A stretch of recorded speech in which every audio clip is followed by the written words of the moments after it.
Hadza পৃথিবীতে বসবাসকারী সবচেয়ে আদিম উপজাতি। হাজার বছর পূর্বের ঠিক আমাদের পূর্বপুরুষদের মতোই তারা ধনুক এবং তীর দিয়ে খাবার শিকার করে বেঁচে আছে। অনিশ্চয়তা এখানে প্রতিটি ঝোপের আড়ালে লুকিয়ে আছে। এই গভীর বনে তারা হাইরাক্স, হরিণ এবং উল্লুকদের শিকার করে থাকেন।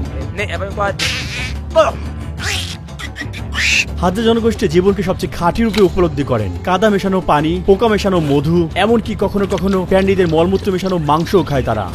আগামী 3 দিন আমি তাদের গোষ্ঠীর একটি অংশ হব এবং তাদের জীবনযাত্রাকে সরাসরি দেখব। হাজ্জা জনগোষ্ঠী উত্তর তানজানিয়ার লেক আয়েশিয়ার কাছে 50,000-এরও বেশি সময় ধরে বাস করে আসছে এবং মাত্র 150 বছর আগে তারা আধুনিক জগতের সাথে প্রথম যোগাযোগ স্থাপন করে। তারা হাজ্জানে নামক একটি অনন্য ভাষায় কথা বলে থাকে। এই ভাষায় কিছু ক্লিক ক্লিক শব্দ রয়েছে। গোষ্ঠীর সদস্যরা আমাকে তাদের প্রধানের সাথে দেখা করালেন। আমার নাম সাকারো। সাকারো? হ্যাঁ, সাকারো। রুহি? ছেলেরা কোথায়? চলো দেখি কি করছে। এত তাড়াতাড়ি চলে যাওয়া ঠিক নয়।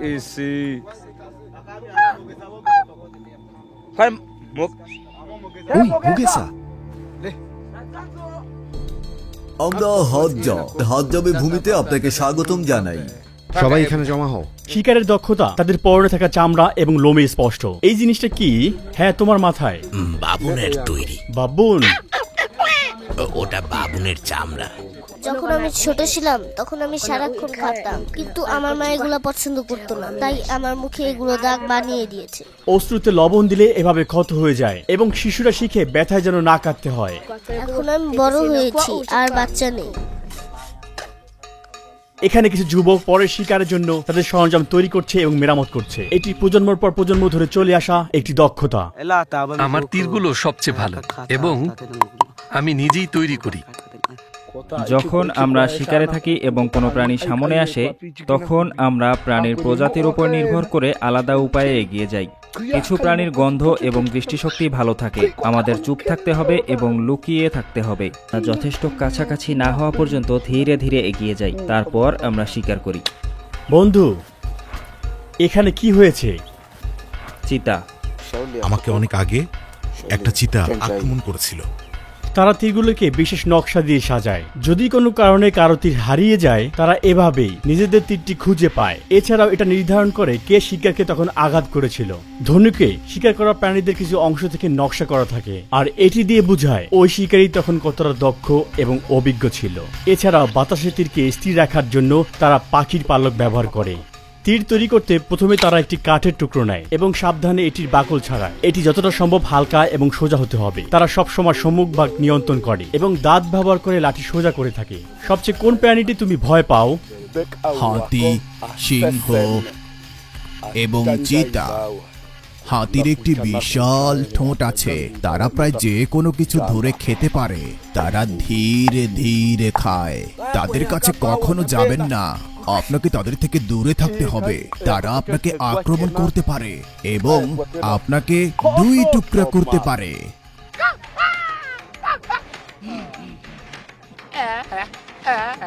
বাবুন, আমরা গিয়ে তাদের শিকার করব। আমরা কাল বাবুন শিকারের জন্য সেখানে যাব। আপনি আজ ঘুমিয়ে যান এবং আগামীকাল সকালে বাবুন শিকারে যোগ দিন। আমরা ভোর হওয়ার আগে একত্রিত হয়েছি। সাকেরও অন্য শিকারীদের জায়গাতে চিৎকার করছে। বলে রাখছি, এই ভিডিওর কিছু অংশ সংবেদনশীল হতে পারে আপনাদের জন্য। আমরা অনুরোধ করব হাজ্জা গোষ্ঠীর জীবনধারা এবং সংস্কৃতিকে শ্রদ্ধা নিয়ে মুক্ত মনে দেখার জন্য। সবাই একবার প্রস্তুত হয়ে গেলে এই জঙ্গলে আমাদের যাত্রা শুরু হবে। তারা বিভিন্ন দলে বিভক্ত হয়, এভাবেই তারা শিকারে তাদের সুযোগ নেয়। আচ্ছা, তারা সকলেই প্রস্তুতি নিচ্ছে। দেখা যাক কি হয়। একবার দিনের আলো দেখা মাত্রই আমরা সবাই জঙ্গলে ঢুকে যাচ্ছি। সাকেরোর সামনে চলেছে। আমাদের সামনে প্রায় 10টি শিকারী কুকুর রয়েছে, সবগুলো সতর্ক অবস্থায়। শিকারীরা ছুরি, ধনুক, বিষাক্ত এবং অবিষাক্ত তীর বহন করছে। সাকেরো এই পথ থেকে ইশারা প্রদান করলো। আমরা এখন আলাদা হচ্ছি। ওই দিকটা দেখো। এখন আমরা এই দলটিকে অনুসরণ করব। আমাদের ক্রুদের একজন সাকেরো এবং কুকুরদের অনুসরণ করছে। শিকার চলাকালীন আমরা মাঝে মাঝে বিভিন্ন দলে বিভক্ত হয়ে যাব। এই বিশাল এলাকায় কুকুরগুলো আমাদের চোখ এবং কান হিসেবে কাজ করছে। তারা ছড়িয়ে পড়েছে এবং বিভিন্ন জায়গায় অনুসন্ধান চালিয়ে যাচ্ছে। এই কৌশলটি আমাদের এবং কুকুরদের বেশি জায়গা জুড়ে খোঁজার সুযোগ করে দেয় এবং বেশি প্রাণীদের দেখার সম্ভাবনা বাড়িয়ে দেয়। বন্ধু, দেখো,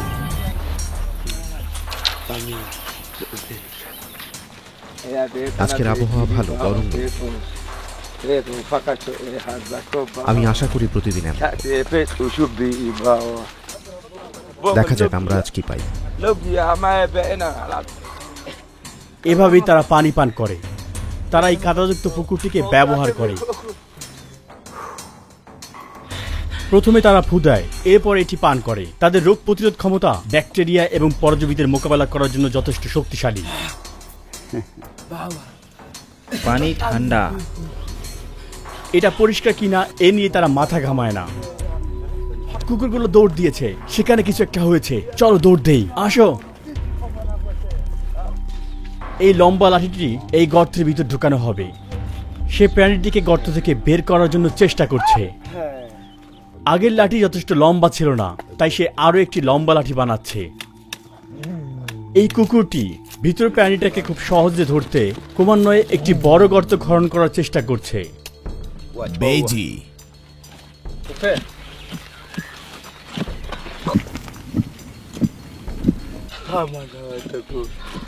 তারা হাল ছেড়ে দিয়েছে। সময় খুবই গুরুত্বপূর্ণ। এখন সামনে এগিয়ে যাওয়ার সময়। হাজ্জা গোষ্ঠী যাযাবর জীবনযাপন করে। তারা খাবার মজুদ কিংবা চাষাবাদে লিপ্ত নয়। তারা সম্পূর্ণভাবে শিকার এবং সংগ্রহের উপর নির্ভর করে।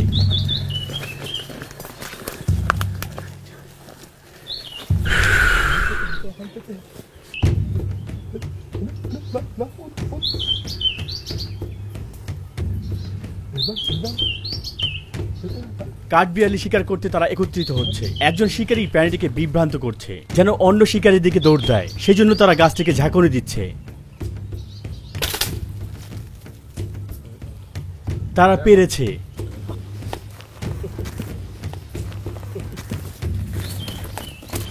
এটা তাদের দিনের প্রথম শিকার। কাঠবিড়ালি ধরা সহজ না। আমরা এটি ধাওয়া করার সময় ঝোপের মধ্যে দিয়ে গিয়েছি। এটা তার বেল্টের ভিতরেই গুজে নিল। সে এখন তার তীরটি খুঁজে নিচ্ছে। প্রতিটা তীর তাদের জন্য খুবই গুরুত্বপূর্ণ। একটি তীর তৈরি করতে তাদের অনেক সময় নষ্ট হয়। কুকুরটি সাগরকে তার কাঙ্ক্ষিত স্থানে নিয়ে যাচ্ছে। প্রাণীটি যাতে পালিয়ে যেতে না পারে তাই সে ফাঁকা স্থানগুলো ঘাস দিয়ে ভরে দিচ্ছে। কি ধরলে না? বেজি ধরার সময় অনেক চিৎকার করে। নদীর নিচে অনেক পানি আছে। বাড়ি নদী। আপনি এই নদী পার হতে পারবেন না। সামনে থাকা নদীটি পার হতে পারবো না, তাই আমরা রাস্তা পরিবর্তন করছি। এখন আমরা বিশ্রাম করব। আমরা প্রায় একটানা 4 ঘন্টা যাবত হাঁটছি। আপনি যদি এই গাছটির দিকে তাকান, এই জিনিস সবসময় আমাদের পিছে লেগেই আছে। এগুলো খুব তীক্ষ্ণ এবং আমাদের কাপড় ছিঁড়ে ফেলছে। এগুলো হলো কাটা গাছ। সাকরও নিচে থাকা অন্যান্য শিকারীদেরকে দেখছেন। কুকুরগুলো এই পাথরের হাইরক্সটিকে ধরেছে, কিন্তু তারা অর্ধেকটা খেয়ে ফেলেছে। সাকরও পাহাড়ের পাথরের উপর পিচ্ছিল কেটে নিচের দিকে নামছে। দেখুন, কাঁটা তার পায়ে আটকে যাচ্ছে। সে ঝোপগুলোকে কেটে তার পথ পরিষ্কার করছে। অপরদিকে ওই ছেলেটি পাথরের ফাঁকা দিয়ে তার পুরো শরীরকে নিচের দিকে ঠেলে দিচ্ছে। সে যেন সম্পূর্ণ অদৃশ্য হয়ে গেল।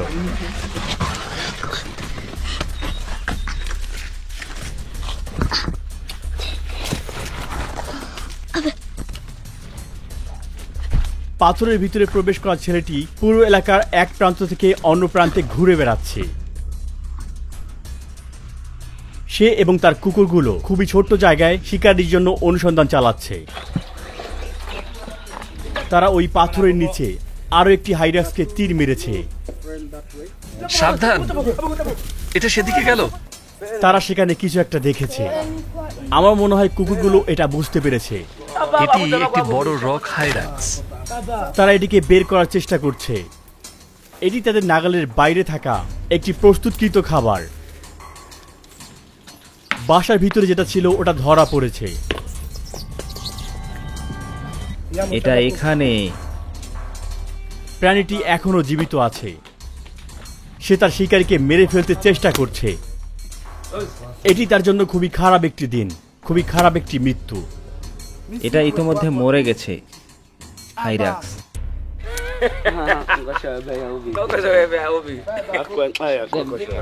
ওইখানে। আমি এটা ইতিমধ্যে গুলি করেছি। আমাদের এটা বের করতে হবে। চোখগুলো দেখেছো?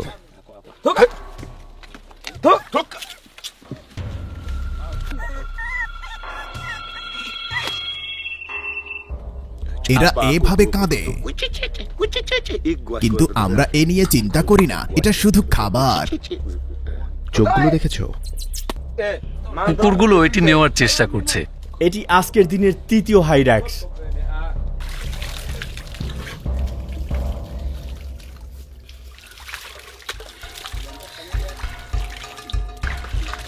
মাত্র 50 বছরে হাজ্জা গোষ্ঠী তাদের প্রতিবেশীদের কাছে তাদের 90% জমি হারিয়েছে। তারা ফসল এবং গবাদি পশুর জন্য গাছ কাটছে এবং বন্য প্রাণীদেরকে তাড়িয়ে দিচ্ছে।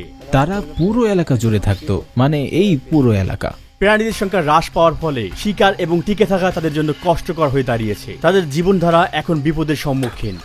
দেখুন, হাতের তালুর মাধ্যমেই তীরটি ঘুরিয়ে সে 1 মিনিটেরও কম সময়ে আগুন জ্বালিয়ে নিল। এখন তারা বিশ্রাম নিবে এবং কিছু গাছের অংশ পান করবে। তারা বিশ্বাস করে এটি তাদের দৃষ্টিশক্তি বাড়ায় তথা শিকারের ক্ষমতা বাড়ায়। এই পাহাড়ে এক সময় আমরা অনেক বাবুন শিকার করতাম। আমরা তাদের পাহাড়ের নিচে পর্যন্ত তাড়া করেছিলাম। কুকুরগুলো পাগলের মতো ওদের তাড়া করছিল। আমরা তাদের দুটিকে ধরেছি, বাকিরা অন্যদিকে চলে গেল। বাবুনের দলটি খুব আক্রমণাত্মক ছিল।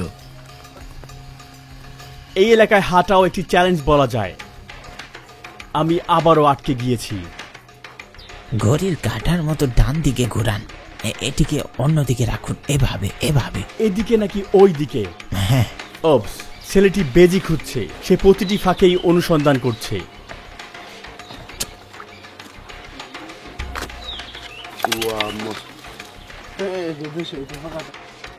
এটা ঠিক এখানেই লুকিয়ে ছিল, তুমি কেন পাচ্ছ না?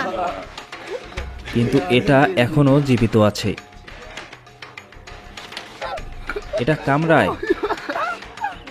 সাবধান, এর ধারালো দাঁত আছে।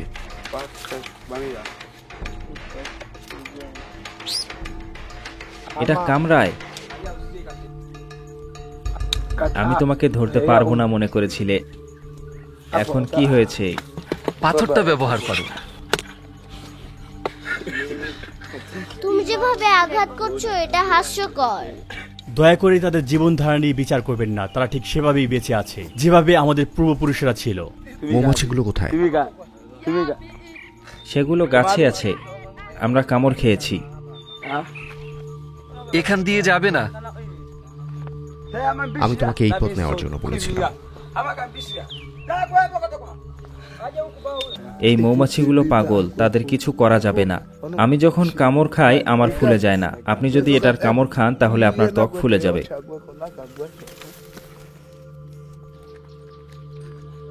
এটা খুব ক্লান্তিকর শিকার ছিল। খুবই ক্লান্তিকর।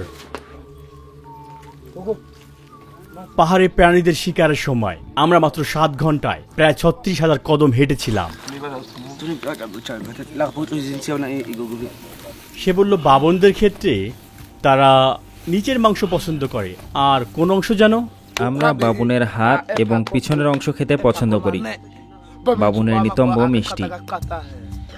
অবশিষ্টাংশ খাওয়ার জন্য কুকুরগুলো গভীরভাবে অপেক্ষা করছে।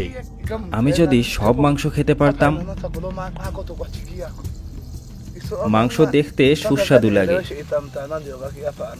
তারা শিকার করা প্রাণীর নখ থেকে খাওয়া শুরু করে। তারা কোনো অংশই নষ্ট করে না। তাদের প্রতিটি কামড়ের শব্দ শোনা যায়, কারণ তারা হাড় সহই মাংস খায়।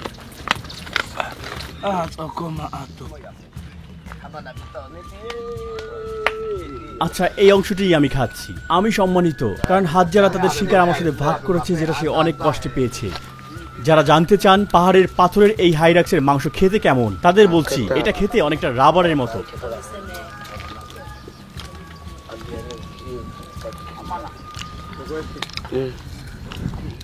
হাইরাক্স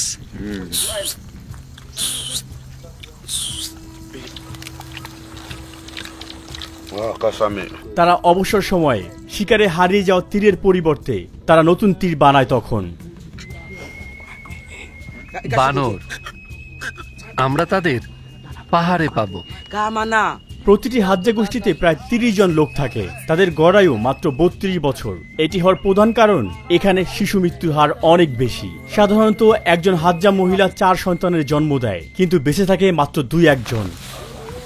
মধু তাদের কাছে তরল সোনার মতন। এই বনে শক্তিশালী থাকার জন্য এটি তাদের শক্তি যোগায় এবং এটি এই গোষ্ঠীর সবচেয়ে বেশি খাওয়া খাবার। আমাদের সামনেই একটি বড় গাছ। আপনি দেখতে পাচ্ছেন গাছের ভিতরে একটি বড় গর্ত, আর ঠিক ওখানেই রয়েছে মধু। তারা গাছের সাথে লাগানোর জন্য এক টুকরা কাঠ কাটতে যাচ্ছে। তারা এটিকে সিঁড়ি হিসাবে ব্যবহার করে উপরে উঠে। এই গাছটির ভিতরে হাজার হাজার মৌমাছি বাস করছে। এইদিকে আরেকজন শিকারী ধোঁয়া বানানোর জন্য আগুন প্রস্তুত করছে। সে এখন পরীক্ষা করছে এই লাঠিগুলো মানুষের শরীরের ভার বহন করার জন্য যথেষ্ট শক্তিশালী কিনা।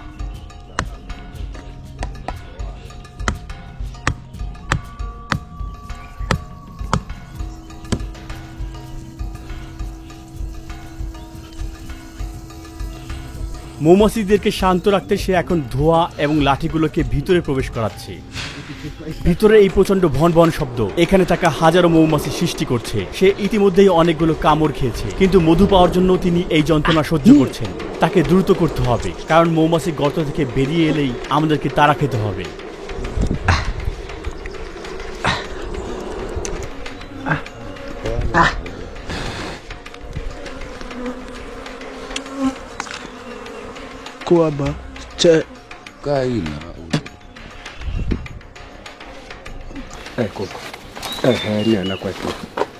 এখনো মধু খুব বেশি নেই।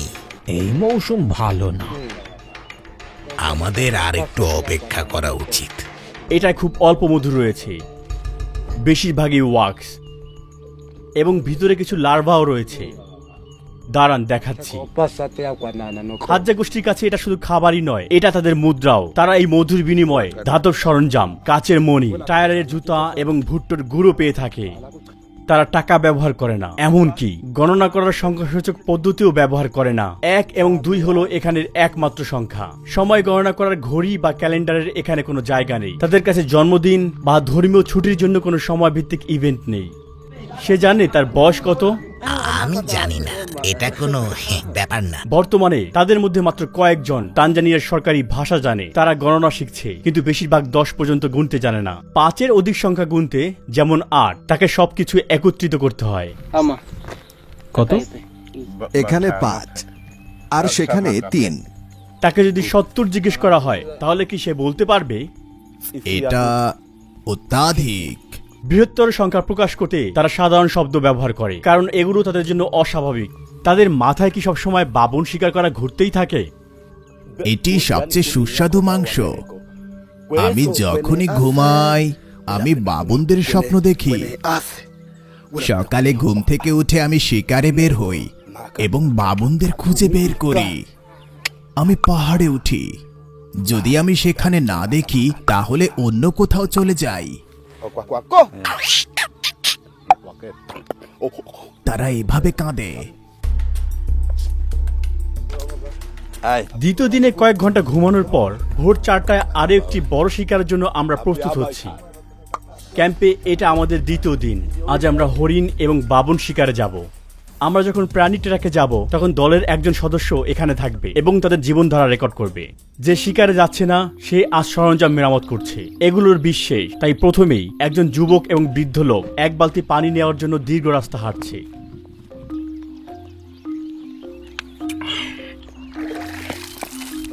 দৈনন্দিন কাজে ব্যস্ত থাকলেও তারা এখানেও নজর রাখে আজকের খাবারের জন্য কিছু শিকার করতে এবং সব সুযোগের সদ্ব্যবহার করতে। অনেকগুলো ব্যর্থ প্রচেষ্টার পরে সে একটি বড় শামুক খুঁজে পায় এবং শিবিরে ফিরে আসে। এটা একটা বড় শামুক। আমরা হাজ্জা গোষ্ঠীরা এগুলো খেয়ে থাকি। আমরা এটাকে আগুনে রান্না করে খাই।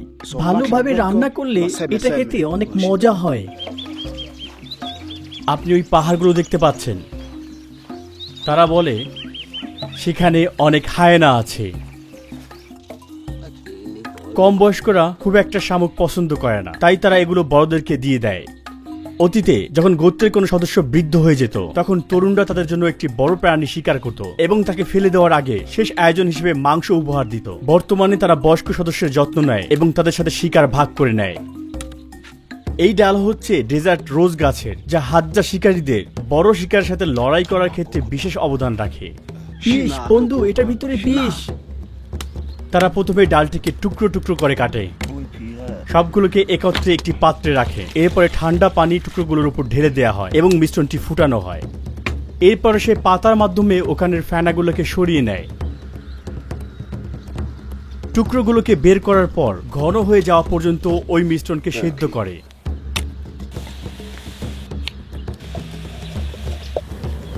শেষবারের মতো নেড়ে নেয়। এরপরে সেই নির্যাস একটি পাত্রের উপর ঢেলে দেয় আর একটু পানি মিশায়।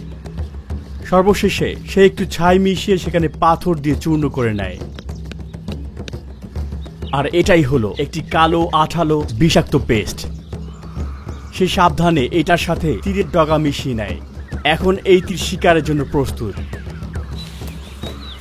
সে ঘাসের সাথে হাত ঘষে নেয়, হাত থেকে বিষ পরিষ্কার করতে। আমার হাতে দেখতে পাচ্ছ, এটা একটি বিশেষ তীর। এই তীর আমার এবং তোমার জন্য অনেক বিপজ্জনক। এটা যখন প্রাণীর গায়ে মারা হয়, এটা তার রক্তে মিশে যায়, এরপরে হৃৎপিণ্ডে গিয়ে আঘাত করে। আস্তে আস্তে তার নড়াচড়া বন্ধ হয়ে যায় আর হঠাৎ করে সে নিচে পড়ে যায়। এরপরেই সব শেষ। এটা ইম্পালা, মহিষ, জেব্রা, বড় বড় জিরাফ, এছাড়া আরো বড় বড় প্রাণী এটাই কাজ হয়। যখন পুরুষেরা মাংস এবং মধু খুঁজতে বের হয়, তখন মহিলারা ফল এবং শাকসবজি খুঁজে বেড়ায়। এখন তারা শেকড় এবং কন্দ খুঁজছে। এগুলো প্রকৃতির পুষ্টির ভান্ডারের মতো। এখন সে একটি জংলি আলু খুঁজে পেল। আমার স্কার্টটি খুব ছোট, আমাকে এক টুকরো কাপড় দাও। এই একা বসবাস করা হাজ্জা মেয়েরা বাইরে লোকজনের ক্যামেরায় ধরা পড়তে খুব একটা স্বাচ্ছন্দ্য বোধ করে না। সে আমার দিকে তাকিয়ে আছে। ঝোপ শুকর এখানে এসেছে, এটা অনেক তাজা। শুকর কিছুক্ষণ আগে এখানে ছিল। ঝোপ শুকর। আমরা এটাকে ধাওয়া করার চেষ্টা করব। কুকুরগুলো আমাদের সাহায্য করবে।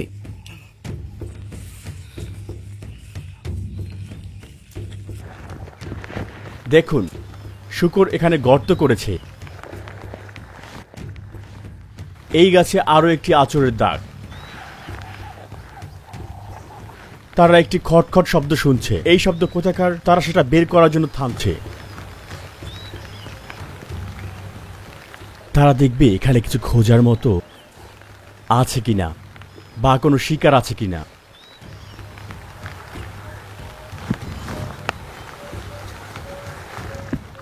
কিছুই নেই। বৃষ্টির কারণে প্রাণীরা বাইরে বের হয় না। তারা তখন তাদের গর্ত বা আশ্রয়ে লুকিয়ে থাকে। আপনি দেখতে পাচ্ছেন এখানে খুব ছোট্ট একটি প্রাণী, যেটা বুশ বেবি নামে পরিচিত। এটি ভয় পাচ্ছে, তাই সে এখন ওই গাছের ফাঁকে লুকিয়ে আছে। তারা গাছের দিকে পাথর ছুঁড়ে মারছে, যাতে প্রাণীটিকে বের করে আনা যায়। এখন পালানোর সময়। মিস করেছো? এখান থেকে পালাবার কোনো সুযোগ নেই। ও, তুমি এটাও মিস করে ফেললে। তারা এটা নিয়ে মজা করছে। প্রাণীটির আর কোথাও যাওয়ার জায়গা নেই। দেখো দেখো, সে ওইখানে। সাবধান, আমাদের গুলি করো না। এইটা শক্ত।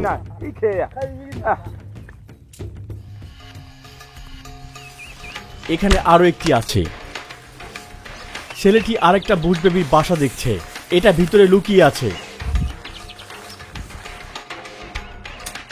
দ্বিতীয় চেষ্টার পরে এটা আর নড়তে পারছে না। ছেলেটি এখন গাছে ওঠার জন্য নিজের পথ পরিষ্কার করছে। ছেলেটি বুশ বেবির বাসায় উঠতে চেষ্টা করছে। সে খুবই কাছে গিয়েছে এবং লেজ ধরে ফেলেছে। বুশ বেবির চোখ জুড়ে ভয় এবং এটা নিজেকে রক্ষা করার চেষ্টা করছে। সে তার বাসাকে শক্ত করে ধরে আছে, কিন্তু এই ছোট্ট প্রাণীর আর কোনো সুযোগ রইল না। সে এখনো জীবিত।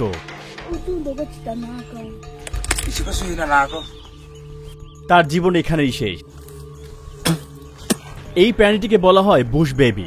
রাতের সময় এরা বেশিরভাগ সক্রিয় থাকে। আমরা ঘুমন্ত অবস্থা তাকে ধরেছি। তার মাথায় লেগেছে। ও, এটা চোখের ভিতরে প্রবেশ করেছে। এটা এখান দিয়ে ঢুকেছে আর এদিক দিয়ে বের হয়েছে। এটার হাতগুলো দেখুন, দেখতে অনেকটা বানরের মতো। এদিকে শিবিরে ফিরে দুই তরুণ শিকারে নেমেছে। সে পাখিটিকে বিভ্রান্ত করার জন্য ঠিক পাখির মতো করে শব্দ করছে।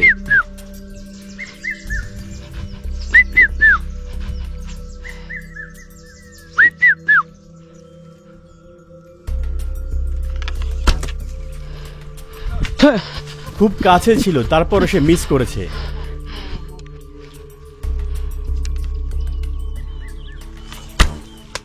এটা নিচে পড়ে গেল, কিন্তু তৃতীয় চেষ্টা সে একটা পেয়েছে ঠিক আকাশে।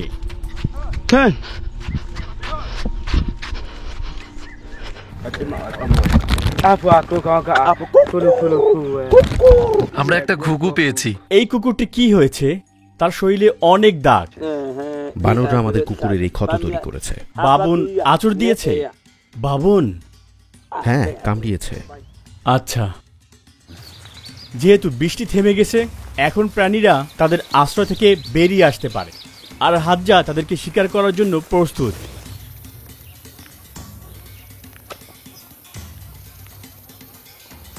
পেয়েছে, সে সফল হয়েছে। এটা সুন্দর একটি পাখি। বন্ধু, এই গাছটা দেখেছো? এটা স্পর্শ করবে, কয়েকদিনের জন্য চুলকাবে।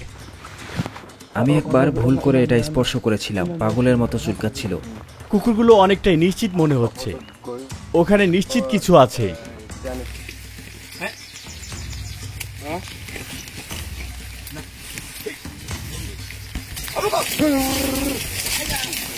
জলদি করো, কুকুরগুলো এটা খাচ্ছে। আমার কাছে আমার ধনুক নেই, আমার তীরগুলো দেখতে পাচ্ছি না। যদিও কুকুরগুলো বিশ্বস্ত, কিন্তু তারা মাঝে মাঝে হাজ্জাদের থেকেও সামনে এগিয়ে যায় এবং নিজেরাই শিকার করে নেয়। সে তারা হাত দিয়ে পাখিটিকে ধরার চেষ্টা করছে। শাকেরো এবং অন্যান্য শিকারীরা এখন ক্লান্ত। শিকার থেকে বিরতি নিয়ে আমরা এখন শিবিরে ফিরে যাচ্ছি। এখন আমাদের খিদে লেগেছে, আমাদের খেতে হবে। শেষ কখন সে খেয়েছে? আমি শুধু কাল রাতে খেয়েছি। জানি না।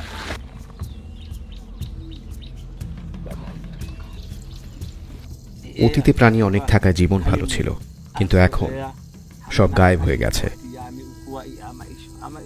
বাবুন পাওয়া কঠিন, তারা এখন আরো চালাক। মৃত্যু সম্পর্কে সে কি ভাবে? মৃত্যু হলে সে কোথায় যাবে বলে মনে করে? আমি জানি না। বন্ধু শোনো, একবার মারা গেলে তোমাকে মাটিতে দাফন করা হয়, এটাই জীবনের শেষ। বাচ্চারা এখনো এখানে তীর চালানো শিখছে, আর এখন এটা তাদের ক্লাসের সময়।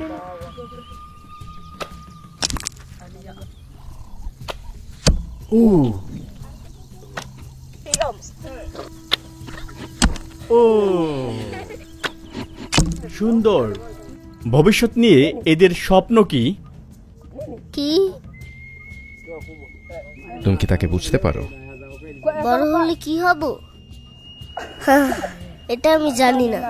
আমি কি উত্তর দিব বুঝতে পারছি না। কখনো কখনো তাদের পক্ষে ভবিষ্যতের কথা বলা কঠিন হয়ে পড়ে। হ্যাঁ, ভবিষ্যৎ সম্পর্কে কোনো ধারণাই নেই। আমরা এই তীরের ফলকগুলো দাতুগা গোত্রের কাছ থেকে পাই। বিনিময়ে আমরা তাদের মধু এবং ঐতিহ্যবাহী ঔষধি দেই। আমরা পাহাড়ের উপরে যাব, অনেক দূর। নতুন একটি সকাল। হাজ্জা গোত্রের সাথে আমার আজ তৃতীয় দিন। যখন আমরা ঘুমিয়েছিলাম তখন শিকারে যাওয়া একটি দল এখন ফিরে এসেছে। গতকাল সন্ধ্যার পর থেকে আমরা শিকার করছি এবং অবশেষে এই হরিণটিকে ধরেছি। এটা ছোট, কিন্তু আমরা এটা ভাগ করে নেব। স্পর্শ করো না, তুমি তো শিকারেও যাওনি। তারা একটি হরিণ পেয়েছে, এটাকে বলে ডিকটিক। আমরা বাবুনদের কাছাকাছি যাচ্ছি। যারা শিবিরে ছিল তারা একটি কুঁড়ে ঘর নির্মাণ শুরু করেছে এবং দুইজন লোক উপযুক্ত ডালপালা এবং পাতা সংগ্রহ করতে ঝোপের দিকে যাচ্ছে।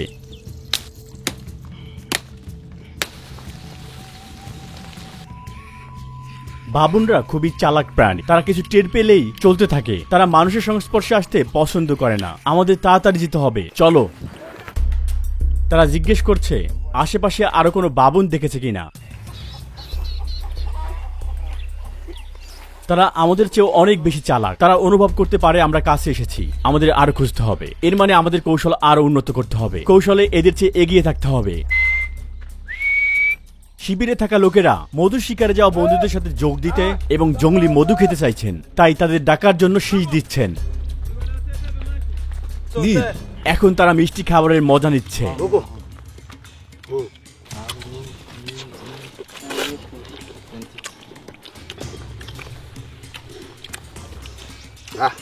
মধু মিষ্টি, কিন্তু মৌমাছি পাগল।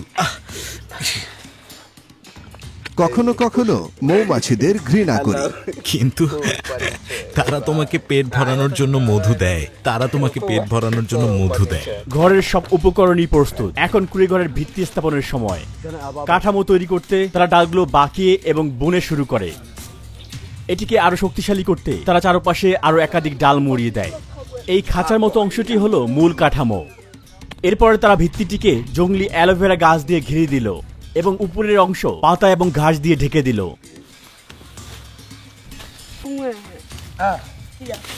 সর্বশেষে তারা কিছু সাদা ফুল এখানে গুজে দিল, আর এভাবেই কয়েক ঘন্টার মধ্যে তৈরি হয়ে গেল একটি নতুন বাড়ি। এই তরুণ বাবাকে এবং তার পরিবারকে উপহার হিসেবে এটা দেয়া হলো।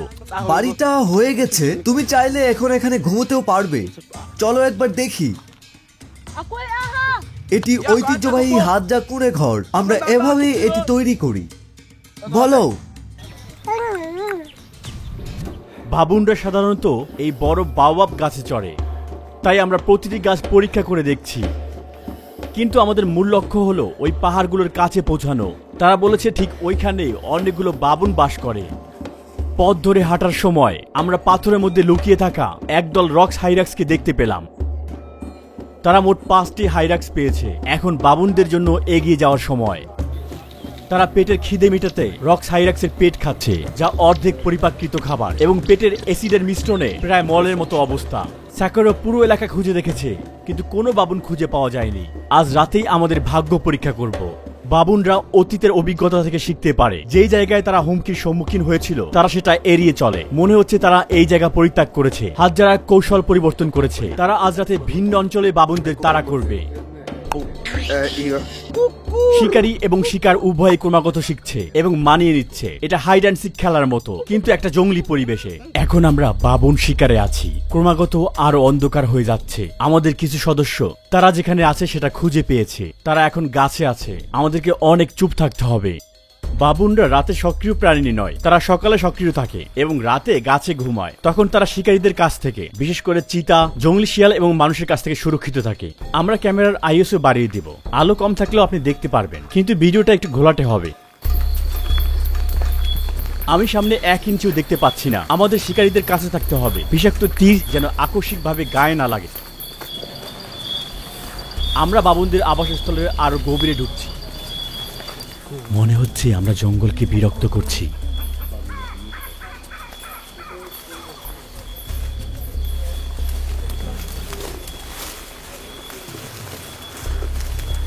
মুসা, এটা কিসের শব্দ? এটা এক ধরনের বুশ বেবি, অনেক বড় একটা। এটা আরো বড়। বাবুনরা বড় দলে বাস করে, যা গোষ্ঠী নামে পরিচিত। তারা একে অপরের খেয়াল রাখে, সম্ভাব্য বিপদ সম্পর্কে তারা দলকে সতর্ক করে এবং সম্মিলিতভাবে হুমকির বিরুদ্ধে লড়াই করে নিজেদের রক্ষা করে। তারা ওখানে একটা দেখেছে। তারা বলেছে তারা একটি দেখেছে।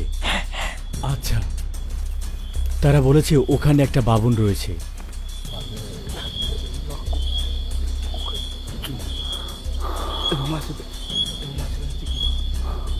আমাদের সরে যেতে হবে।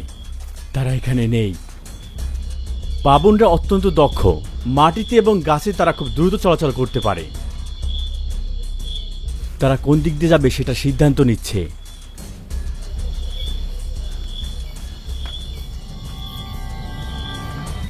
সাবধান, এটা পিচ্ছিল। আমরা স্রোতের ধার ধরে হাঁটছি। নিচে একটি খাড়া ঢাল রয়েছে। এটা এতটাই সরু যে এমনকি একজন ব্যক্তির পক্ষেও তা পার হওয়া কঠিন।